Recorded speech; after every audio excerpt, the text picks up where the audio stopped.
السلام علیکم ورحمۃ اللہ۔ چار ساتھی نے جو بات پوچھی ہے تو اس کی حقیقت یہ ہے کہ یعنی جو چیز ہمیں نظر آتی ہے تو وہ ایسے ہی ہے یا ایسے نہیں ہے جو جیسے ہی نظر آتی ہے۔ مثلا ہمیں دن نظر آتا ہے تو دن کیا یہ حقیقتاً دن ہے یا وہ رات ہے؟ تو بعض لوگ دن کو رات کہتے ہیں اور رات کو دن کہتے ہیں، اور بعض لوگ لامنہجیت کا شکار ہوتے ہیں، ان کے پاس کوئی منہج نہیں ہوتا آگے چلنے کے، اس کے لیے ان کے پاس کوئی پلیٹ فارم نہیں ہوتا، تو اس وجہ سے وہ پریشان ہوتے ہیں، وہ کبھی ادھر مارتے ہیں کبھی ادھر مارتے ہیں۔ اور جن کے پاس منہج ہوتا ہے قرآن و سنت کی روشنی میں اور صحابہ خلفائے راشدین اور اہل بیت کی محبت اور اہل بیت کی اطاعت کی روشنی میں، تو ان کو پتہ ہوتا ہے کہ صحیح حدیث کو بھی لینا ہے، ضعیف حدیث کو بھی لینا ہے۔ اور یہ جو جنگ ہو رہی ہے اس کے بارے میں، یہ وہی جنگ ہے جو صدام نے شروع کی تھی ایران کے خلاف، تو اللہ تعالیٰ نے صدام پر امریکہ کو مسلط کیا، پھر صدام نے اس جنگ کو یعنی صدام اس جنگ کا شروع ہوا تھا، اس جنگ کا انگارہ بنا تھا، تو اللہ تعالیٰ نے ایران کے خلاف شروع ہوا تھا، ایران نے پھر صدام کے خلاف امریکہ کا ساتھ دیا، اللہ تعالیٰ نے امریکہ کو اب صدام ایران پر مسلط کر دیا۔ اپنے اعمال کی سزا ہے، جو کرتا ہے تو وہی جو بوتا ہے وہی کاٹتا ہے۔ اور اب اس کے بارے میں ہمیں خوش ہونا چاہیے نہیں، ہماری ہمدردی سیاسی طور پہ وہ ایران کے ساتھ ہونی چاہیے، اور جو لوگ وہ حقائق سے غفلت کرتے ہیں اور حقیقت سے منہ موڑتے ہیں اور حقیقت کو دیکھنا پسند نہیں کرتے، تو ان کی آنکھیں چنگیاری ہے، وہ روشنی میں وہ نہیں چل سکتے، وہ کیا کہتے ہیں، وہ چمگادڑ کی طرح ہے، وہ اس جنگ کو اس کی حقیقت نہیں پا سکتے۔ اور اس کی حقیقت یہ ہے کہ یہ اس کے بعد قحط آئے گا، اس جنگ کے بعد اگر مشرق میں آگ بلند ہوئی تو اس کے بعد قحط آئے گا، وہ قحط بہت خطرناک ہوگا، اس لیے ذمہ داری یہ ہے کہ قحط کی تیاری کرنی چاہیے، اور قحط کی تیاری یہ ہے کہ اپنے ساتھ 1 سال کا کھانا تیار کریں۔ اور دوسری جو بڑی تیاری ہے وہ یہ ہے کہ مہدی کے لیے جب راستے بند ہو جائیں، فتنے شروع ہو جائیں، فتنے زیادہ ہو جائیں، تو امام مہدی کے لیے کام کریں، ان کی منہج کو اپنائیں اور ان کے منہج کو اپنی زندگی کا مقصد بنائیں، اور حقیقت کو دیکھیں اور حقائق کو دیکھتے ہوئے جو باتیں قرآن سنت کے مطابق ہے اور اہل بیت کی تحقیقات اور تشریحات کے مطابق ہے، کیونکہ آئندہ جو حکومت ہے وہ خلافت کی ہے اور وہ خلافت آنے والی ہے، تو خلافت کے لیے تیاری کریں، اور سارے مسائل کی جڑ وہ خلافت کا نہ ہونا ہے۔ کفر 7 سمندر پار سے مسلمانوں پر اس لیے حملہ آور ہے کہ خلافت نہیں ہے، جب خلافت آ جائے گی تو ساری دنیا کے مسلمان ایک جھنڈے تلے وہ اکٹھے ہوں گے۔ تو جو بنیادی ہدف ہے وہ یہ ہے کہ ہم خلافت کی تیاری کریں۔ اور جو دوسری اہم بات ہے وہ یہ ہے کہ جو جنگ میں سب سے زیادہ نقصان پانے والے لوگ ہیں وہ دبئی ہے، اور انہوں نے سوڈان میں آگ مچایا، انہوں نے لیبیا میں آگ مچائی، انہوں نے یمن میں آگ لگائی، اب اس میں ان کے گھر میں اللہ تعالیٰ نے آگ لگایا، اور کیا اس پر خوش ہونا چاہیے؟ بالکل خوش ہونا چاہیے۔ یہ کفر کی جڑ ہے اور اسلام کے دشمن ہے، مسلمانوں کے دشمن ہے، حق کے دشمن ہے، اور جو درست منہج ہے اس کے دشمن ہے۔ لہٰذا یہ جو لوگ ہیں تو یہ لوگ یعنی اسلام کے دامن پر ایک بدنما داغ ہے، یہ باطنیہ ہے، یہ قرامطہ ہے، اور یہ بدترین ایسے لوگ ہیں جو یعنی امریکہ اور اسرائیل کے ایک قسم کے لوگ ہیں جنہوں نے غزہ میں باقاعدہ فوجیں اتاری اور اسلام اور مسلمانوں کے خلاف انہوں نے آگ لگائی۔ اور حدیث میں ہے کہ یہ جو چوتھا فتنہ تو یہ عراق کو اپنے پر سے مارے گا، اور اس کے بعد عراق کے بعد پھر شام کو اپنے چونچ سے مارے گا، اور جزیرۃ العرب کو اپنے ہاتھ پاؤں پیر اور چونچ سب سے سینے سے اس کو رون دے گا. جتنا نقصان عراق میں ہوا ہے جتنا شام میں ہوا ہے اس کے 6-7 گنا زیادہ نقصان یہ اس میں ہوگا. یہ جزیرۃ العرب میں ہوگا, بلاد الحرمین میں ہوگا, سعودی عرب میں ہوگا. تو یہ حدیث میں ہے. اور حدیث میں جو چوتھا فتنہ ہے وہ حالقہ ہے, یعنی وہ دین کو, لوگوں کے جو کمزور لوگوں کا دین ہے ان کو کاٹ کے رکھ دے گا, اور ایسا کاٹ کے رکھ دے گا کہ ان سے وہ اپنے دین کو دنیا کے بدلے بیچیں گے, اور دین کو یعنی ان کا دین وہ صبح کو ایک ہوگا اور شام کو ایک ہوگا. لہذا مغرب کی حقیقت اور مغرب کی جو اسلام دشمن انسانیت دشمن پالیسی ہے وہ کل کے سامنے آ چکی ہے. لہذا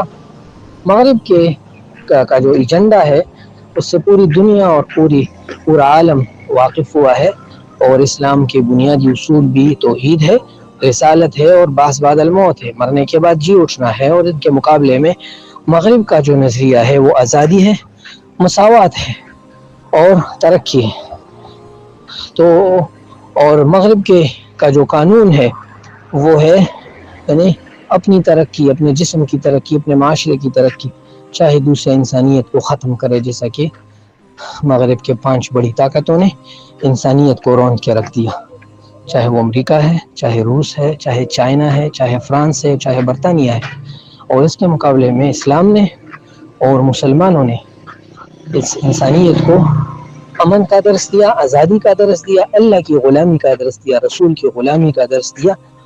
اور آخرت کی ترقی کا درس دیا. چونکہ اللہ تعالیٰ نے وعدہ کیا ہے کہ آخری زمانے میں خلافت آئے گی. نبی کریم صلی اللہ علیہ وسلم نے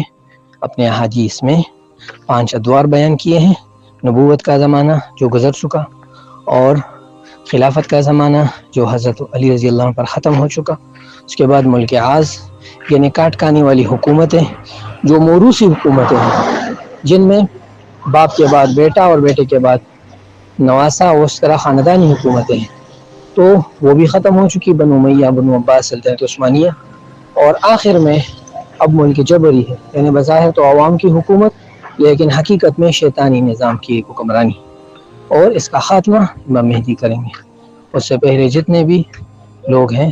وہ کسی نہ کسی انداز میں فتنے میں مبتلا ہیں, اور اس فتنے کا خاتمہ آخری مجدد امام مہدی کریں گے. اور امام مہدی دین کے 5 ارکان یعنی ایمان کو اور ان کے تقاضوں کو,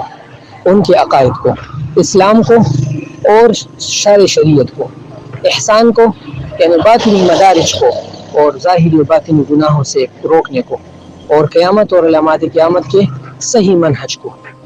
قرآن کے نظام کو, خلفائے راشدین اور صحابہ کے سنت کو, نبی کریم صلی اللہ علیہ وسلم کے سنت کو, اور اہل بیت کے وسیع تعلیمات کو پوری دنیا پر بطور قانون نافذ کریں گے. اس کی دعوت بھی دیں گے, اس پہ یقین کی دعوت بھی دیں گے, اس پر عمل کی دعوت بھی دیں گے, اور پوری دنیا پر بطور قانون نافذ کریں گے. اور جو چار بڑے فتنے ہیں, یعنی فتنۃ الاحلاس, طویل فتنہ جو حضرت ابوبکر رضی اللہ عنہ کے زمانے میں لوگوں نے ارتداد شروع کیا, تو اس سے وہ فتنہ شروع ہوا. پھر حضرت عثمان رضی اللہ کے زمانے میں عثمان رضی اللہ پھر شہید ہوئے, وہ فتنہ بڑا. جنگ صفین اور جنگ جمل میں خون ریزی ہوئی, وہ فتنہ بڑا. اور اس کے بعد پھر یہ فتنہ مختلف زمانوں میں مختلف انداز سے, عہدے کے لیے جنگ, مال کے لیے جنگ, زمین کے لیے جنگ, عورت کے لیے جنگ, اور ذاتی مفاد کے لیے جنگ, اس صورت میں بڑھتا رہا, یہاں تک کہ فتنۃ السراء یعنی خوشحالی اور مالداری کا فتنہ 1924 سے رونما ہوا, جس میں بنیادی کردار مکہ میں سے خلافت کے خاتمے کا جو نقطہ تھا وہ شریف حسین نے اٹھایا, اور برطانوی سامراج کے ساتھ اتحاد کر کے خلافت عثمانیہ کو ختم کر دیا. اور اس کے بعد پھر مالداری کا فتنہ شروع ہوا پوری دنیا میں. جو یعنی ایسے لوگ تھے جن کا لباس نہیں تھا, ایسے لوگ تھے جو پیدل پاتے, جو کے پاس پورا کھانے کو کچھ نہیں تھا, سواری نہیں تھی, چرواہے تھے, بڑی بڑی بلڈنگیں بنانے میں کامیاب ہوئے اور اس میں ایک دوسرے کے ساتھ مقابلہ کیا. اللہ تعالیٰ نے ابھی انہی بلڈنگوں بنانے والوں کو, جنہوں نے اسلام اور مسلمان اور دین کا مذاق اڑایا, تو اب ان کی باری آ گئی ہے انشاءاللہ۔ اس آگے جو نظام ہے وہ فتنۃ الدہیمہ ہے۔ فتنۃ الدہیمہ کی یہ مختلف شکلیں ہیں۔ پہلی جنگ عظیم فتنۃ الدہیمہ کی شکل دی، دوسری جنگ عظیم فتنۃ الدہیمہ کی شکل دی، اور پھر ایسے ہی جو حیمان کا واقعہ جس نے مکہ میں خلافت کا اور ایک جھوٹے محمد بن عبداللہ مہدی کو اٹھایا، اس کے بعد عراق رنگ جنگ ہوا، اور اس کے بعد پھر اسی کے ساتھ روس نے افغانستان پہ حملہ کیا، اور اس کے بعد پھر جزیرۃ العرب میں امریکی افواج آئے، دوبارہ افغانستان پہ اسلامی نظام کا انہوں نے خاتمہ کیا، اور اس کے بعد پھر صدام کی حکومت گر پڑی، عربوں کا خون ریزی شروع ہوئی، اور پھر شام میں خون ریزی زیادہ ہوئی، بچوں کے ہاتھوں جو کیل شروع ہوا تھا وہ خون ریزی میں تبدیل ہوا، اور پھر شاہ عبداللہ کی موت، ساتویں بادشاہ کی موت کے اختلاف، اور پھر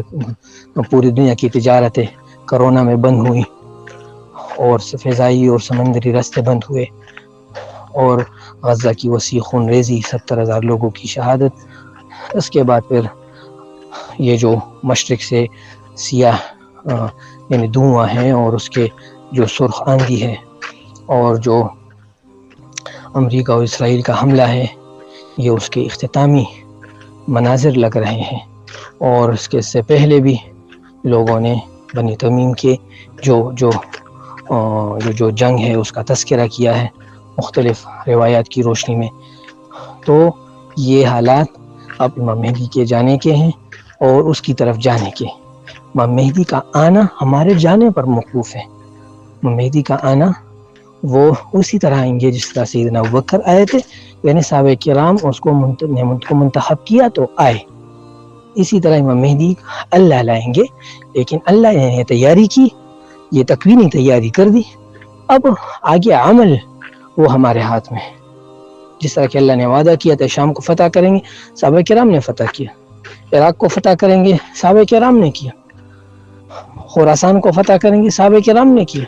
مصر کو فتح کریں گے صحابہ کرام نے کیا، پیشن گوئی نبی علیہ السلام نے دی تھی لیکن فتح صحابہ کرام نے کیا۔ اسی طرح پہلے جزیرۃ العرب پر، پھر روم پر، فارس پر، اور اس کے بعد پھر پوری عالم اسلام اور عالم کفر پر اسلام کا ایجنڈا کا اور خلافت کے قیام کا وعدہ اللہ تعالیٰ نے کیا ہے۔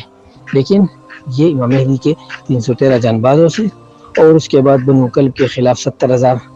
لشکر امام مہدی کے لیے تیار ہوگا، اس سے اور روم کے ساتھ جو 10 لاکھ کے اوپر جو لوگ ہوں گے امام مہدی کے ساتھ، ان سے ہوگا۔ تو یہ ہاتھ پیر کے اعمال سے ہوگا اور یہ محنت سے ہوگا۔ اس کے لیے بنیادی کام دعوت ہے، جس طرح کہ سارے انبیاء کرام کی محنت وہ دعوت تھی۔ تو یہ جو وائس میں جو دعوت سے متعلق امور ریکارڈ ہوئے، تو ان امور کو کرنا، ان کو سمجھانا اور خود سمجھنا، لوگوں کو دعوت دینا اور مکہ جانے کے لیے تیاری کرنا، یہ شریعت کا بنیادی حکم ہے۔ اس طرح دیگر احکام ہے، اس طرح خلافت بھی شریعت کا بنیادی حکم ہے۔ اور جو چیز واجب کے لیے مقدمہ ہو تو واجب ہوتی ہے، اور جو چیز فرض کے لیے مقدمہ ہو وہ فرض ہوتی ہے۔ واجب کا مقدمہ واجب اور فرض کا مقدمہ فرض ہوتا ہے۔ خلافت موجودہ زمانے میں فرض ہے، تو اس کے لیے محنت بھی ہر آدم خاص کی ذمہ داری ہے۔ اللہ تعالیٰ ہمارے عمل کو توفیق عطا فرمائے۔ کیا ہوگا آگے اللہ کو معلوم ہے، لیکن حدیث کیا بتاتے ہیں وہ یہی ہے کہ جزیرۃ العرب میں 3 بادشاہوں کی لڑائی کے بعد ابھی حکومت کی کمزوری، اور اس کمزوری کے بعد امام مہدی کے لیے سفر۔